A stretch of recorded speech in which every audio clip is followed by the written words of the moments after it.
mempresentasikan hasil kerja saya. Dan untuk metode atau presentasi yang saya bawakan, ada beberapa teori atau beberapa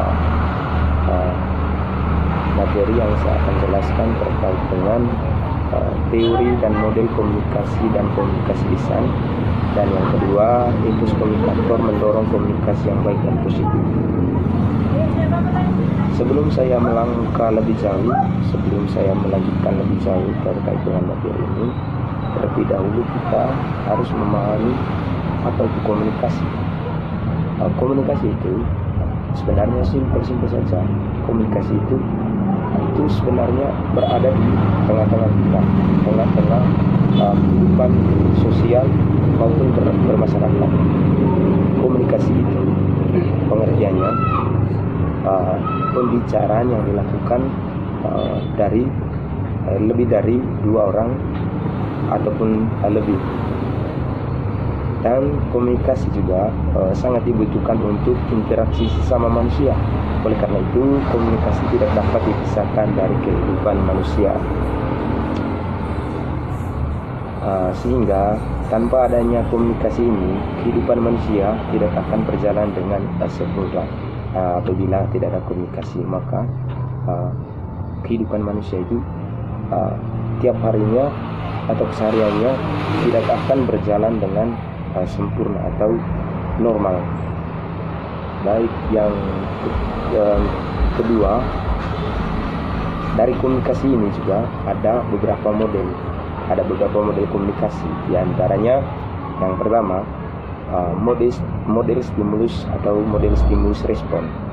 Model ini merupakan model yang paling mendasar dalam ilmu komunikasi.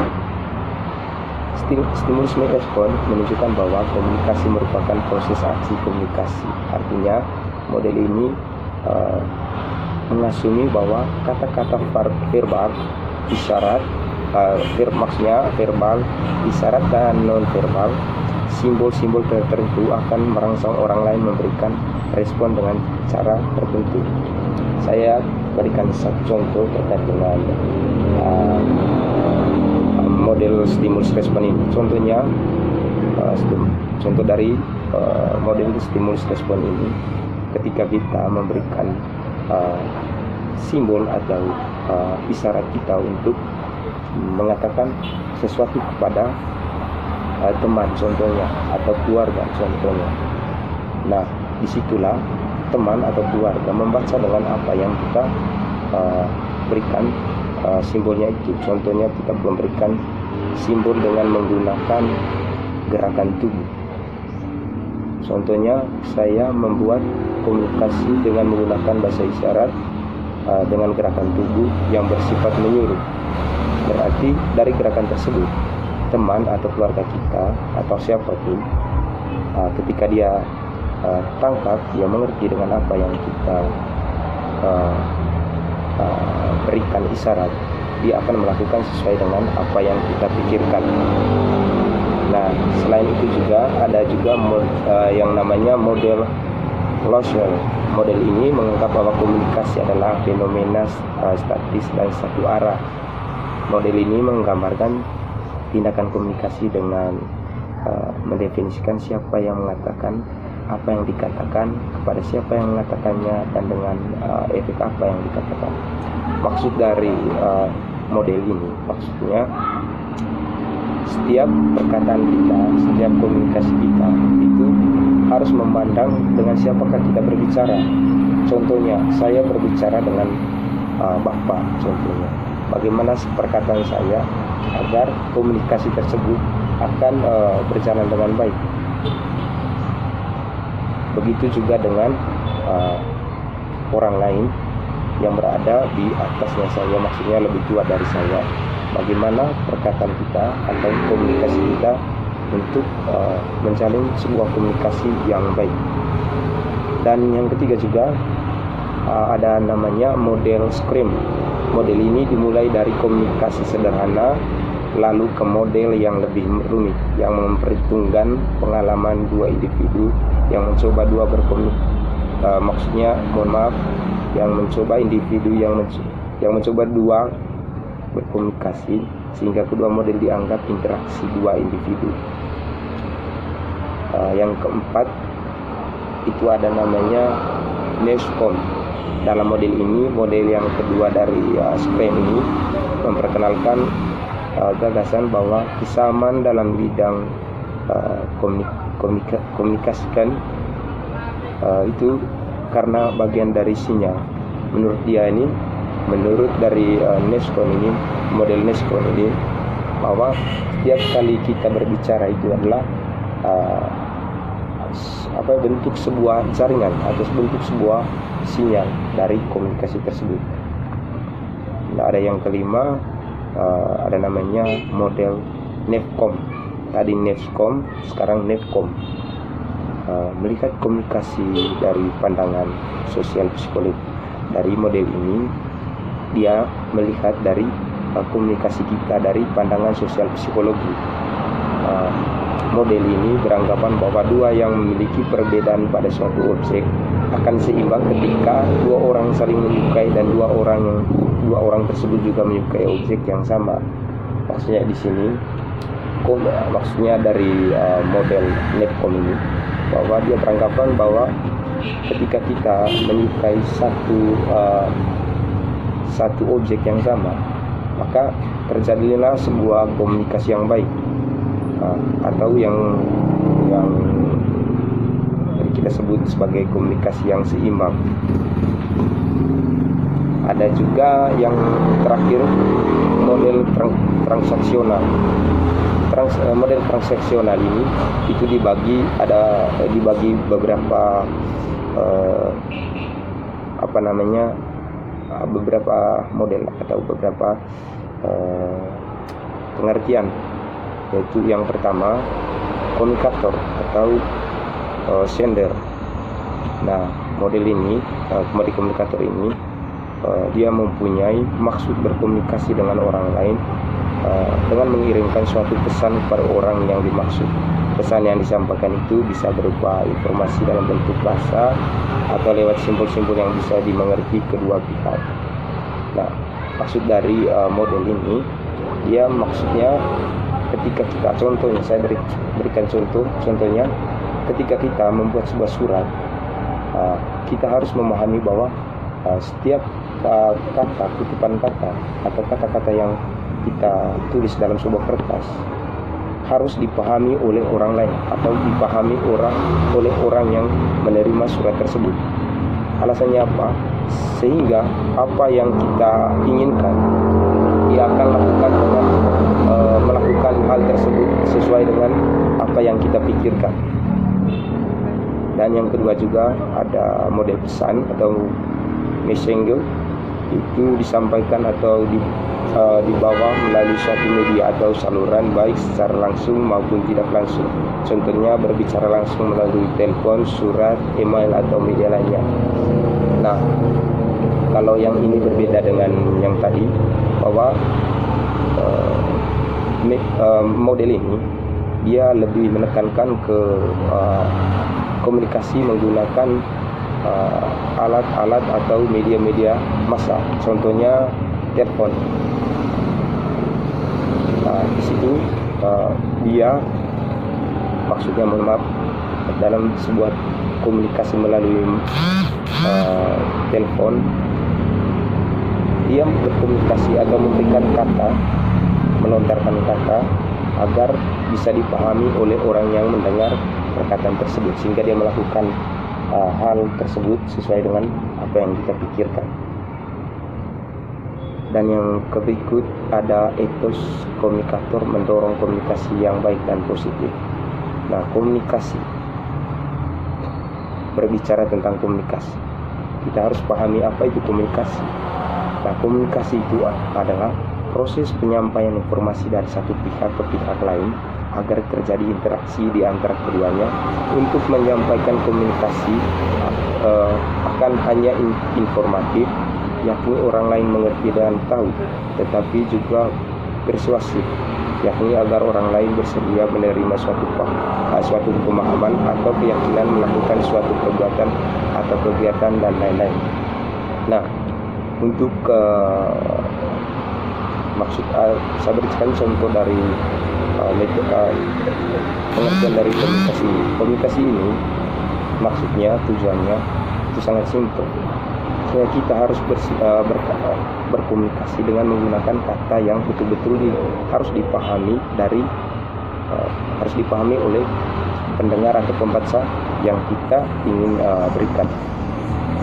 Seperti yang saya bilang tadi, kenapa harus sesuai dengan pemikiran kita, atau sesuai tulisan atau pesan yang kita sampaikan harus sesuai dengan pemikiran dia, agar dia bertindak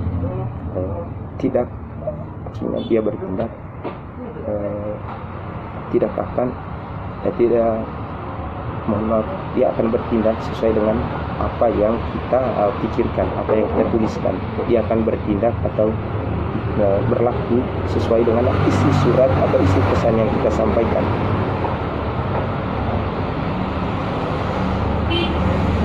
Ada juga dari yang kedua dari mitos komunikator yang mendorong komunikasi yang baik ini, yang keduanya komunikasi interpersonal yang efektif. Komunikasi interpersonal dapat dikatakan efektif apabila pesan ditindaklanjuti dengan sebuah perbuatan secara sukarela oleh penerima pesan, dapat meningkatkan kualitas hubungan antara pribadi berdasarkan antara pribadi, dan berdasarkan definisi tersebut kita dapat simpulkan bahwa komunikasi interpersonal dikatakan efektif apabila memenuhi 3 persyaratan utama.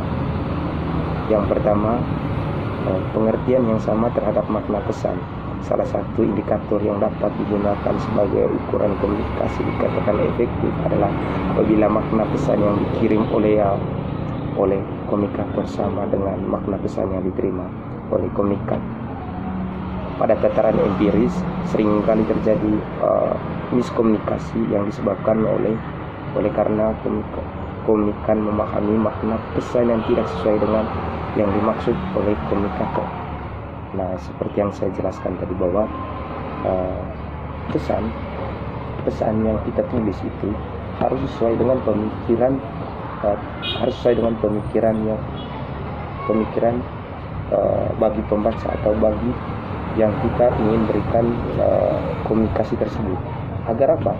Agar dia berlaku atau bertindak sesuai dengan apa yang kita harapkan, apa yang tertulis dalam komunikasi tersebut. Selain itu juga melaksanakan secara sukarela. Indikator komunikasi interpersonal yang efektif berikutnya adalah bahwa komunikan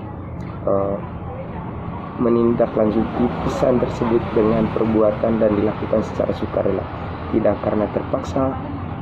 Hal ini mengidentifikasikan bahwa dalam proses komunikasi interpersonal, komunikator dan komunikan memiliki peluang untuk memperoleh keuntungan atau komunikasi interpersonal yang baik dan berlangsung dalam kedudukan setara. Sangat diperlukan agar kedua belah pihak menceritakan dan mengungkapkan isi pemikirannya secara sukarela, jujur tanpa merasa takut.